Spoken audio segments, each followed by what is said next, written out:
Hello, everyone. This is the Insert Title Show, and I'm your host, Wolf Strife. On this episode, I'm going to be listing my top 20 favorite World War II games. This is kind of I don't know, I kind of feel weird doing this list just because it seems like there are so many World War II games that I have not played.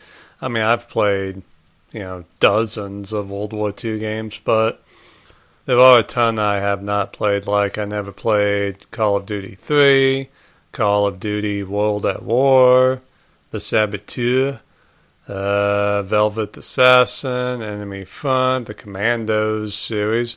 I remember that one from back in the day. Company of Heroes, the Blazing Angels games, and the Silent Hunter series. I think that was a submarine series. Yeah, but yeah, I feel like there's a lot of them I have not played, which kind of bugs me, but I think this should be a pretty good list. Oh, and I guess I should mention a series that I did play, but I never beat, so I probably, in good conscience, can't really put them in here. Wolfenstein, basically the first-person shooter, I guess, of all time, and its sequel, Return to Castle Wolfenstein. But to be fair, I did try to play Return to Castle Wolfenstein like a year ago, and man, it has not aged well. But, I mean, that game came out in like 2001-ish, so I mean, yeah. But that makes sense for it to not be too bueno by today's standards, but, I don't know. It was a cool idea for the time, though, mixing World War II with, I don't know, supernatural stuff like undead, Germanic soldiers and crazy shit, cultish stuff. I don't know. But yeah, it was a very creepy game for the time.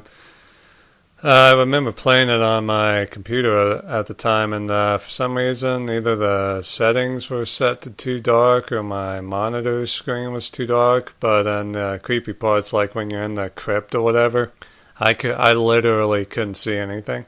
Like I would be running around in the dark, I could hear the monsters coming after me, and the only time I could actually see them was when they were right in front of me and I was shooting my gun, so it was like bright flashing and you see their like face, and it's just very terrifying.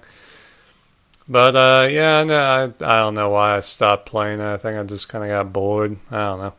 But I do recall they did a updated version or a port to the PS2 and the Xbox, so maybe I should look for that. I mean, it's been a while since I've bought an original Xbox game, so maybe I can check it out on there, because the original PC version I have is pretty rough.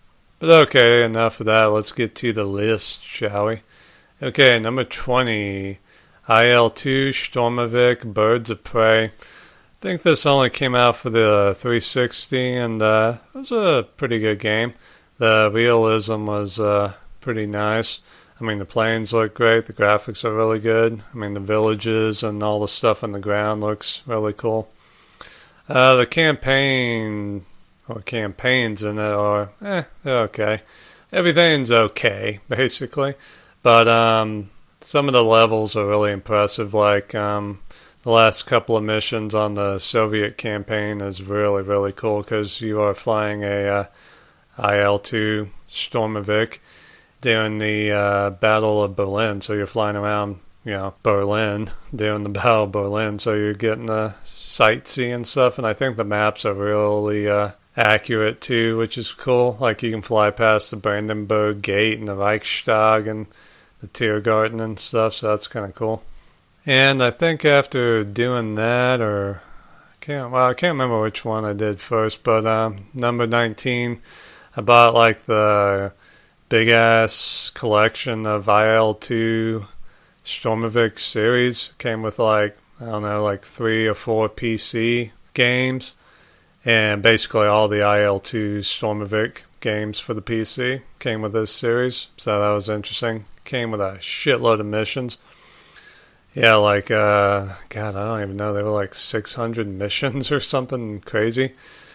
And like 20 campaigns. I mean, it's ridiculous. I mean, there's like a campaign, let's say there's a think there was like a Stuka campaign. There was a fighter pilot, German fighter pilot campaign. There were a couple of those. Like you could actually pick like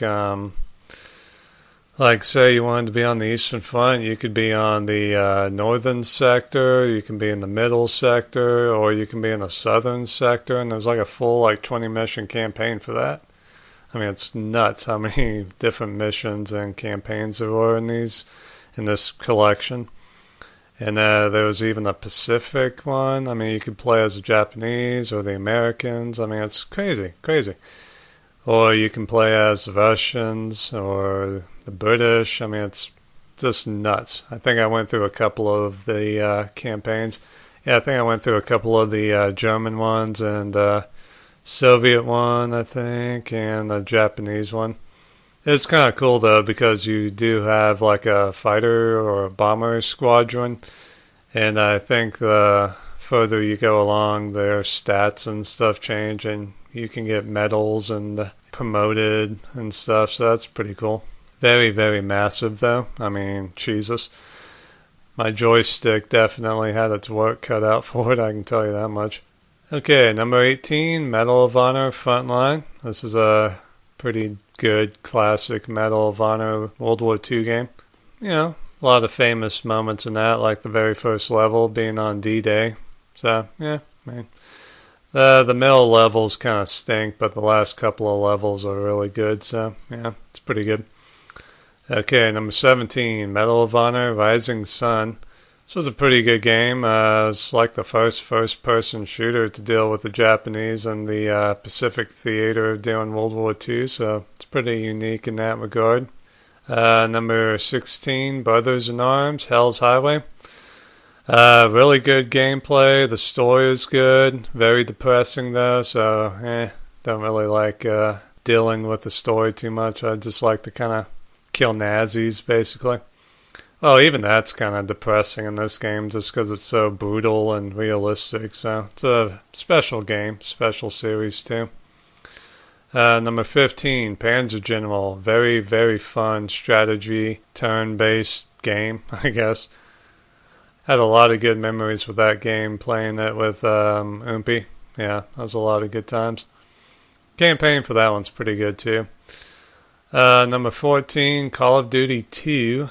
Kind of feel weird putting a Call of Duty game above a couple of Medal of Honor games. But this one, you know, some parts are pretty Like, I did not like the Stalingrad campaign that much, but the British campaign definitely had some fun parts, like driving a Crusader tank across Algeria or Libya, wherever the hell that was. And the American campaign had some pretty cool parts, like having to defend that hill and stuff. Yeah, that was pretty fun. And climbing the rope at Pointe du Hoc on D-Day. That was pretty cool.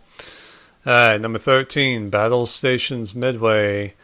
The story in this one's I mean, it's interesting. I definitely like the ending a lot. And the characters, they're okay. But the gameplay is pretty fun. Very unique. I kind of wish there were some more Battle Station games, but I don't know. It'd be kind of hard to figure that out because it really was tailored to naval combat. Like, I don't know, maybe they could have done something with tanks in Europe or something. I don't know. Instead of warships, you know, just have you switch between airplanes, tanks, and infantry. Well, that's the thing. Battle Stations Midway and Battle Stations Pacific is basically like a Battlefield game, but with only vehicles. So, yeah, pretty fucking awesome, though. Okay, speaking of Battlefield, number 12, Battlefield 1943. This was a lot of fun. Talked a lot of my friends into getting this game, and we had a blast playing it. I kind of sucked as infantry, though, in this one. Like, you can either be a rifleman, a sniper, or a mechanic who carries a SMG. Yeah, I always kind of sucked being infantry, but I rocked the balls with a tank. I can tell you that much. And Oompy was a damn good pilot. I mean, he could dive bomb like a motherfucker. So, yeah, we all had our roles to play per usual in the Battlefield game. But, yeah, this was a lot of fun. Number 11, Ruse. This game was a lot of fun. I spent a shitload of time on this one. Probably well over 100 hours. I mean, just a very unique experience and a lot of fun. The campaign, the story, and that kind of blows ass, but the gameplay is a lot of fun. And you can really dick around with the skirmishes and custom battles, whatever the hell you want to call them. So that's a lot of fun. Number 10, Blitzkrieg. I had a lot of fun with this game. Yeah, it's a damn good strategy game and very, very fun to play. Pretty realistic too, I guess. I mean, get to use artillery, tanks, infantry, call in airplanes. I mean, it's pretty fun. Okay, number 9, Combat Flight Simulator 2. This came out in like 2002, I think. It was a lot of fun though. Basically, you are flying either for Japan or the United States in the Pacific Theater in World War II, naturally. A lot of fun. The gameplay was really cool. The graphics for the time, I guess, were pretty good, even though it kind of looked a little cartoony and stuff. But it was a damn good flight simulator. One cool thing was they had historical flight missions. Like you could recreate famous dogfights and stuff as the real life pilots. Like, what was that guy's name? McDonald? Guy who got the Medal of Honor for basically having to, basically, if I recall correctly, the guy's aircraft carrier was being attacked by the Japanese. He hopped in his plane, took off from his aircraft carrier, and I think shot down like 7 Japanese planes and landed safely and got the Medal of Honor. Yeah, he was a badass. So you can recreate that mission and stuff, and I think there was like a Saburo Sakai mission too. So yeah, that was pretty badass. Number 8, the original Combat Flight Simulator. This one has a hell of a title. Combat Flight Simulator World War II Europe Series. Yeah, that was a lot of fun. I definitely preferred being the Germans in that game just because their campaign was a lot funner. Yeah, the British campaign was pretty fun in that one. I guess it was the Battle of Britain. Yeah, I had a lot of fun shooting down Stukas on that one. The American campaign kind of blew ass because you were basically just having to provide fighter support or fighter cover for American bombers, so that was kind of tedious, but whatever.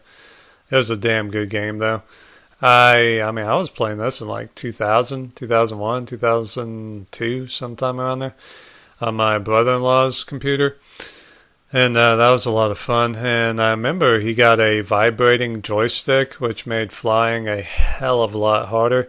You know, just trying to keep the plane steady when it's vibrating from the engine and the plane and stuff, and God forbid when you would try to shoot down an airplane, as soon as you would pull the trigger, it'd be like,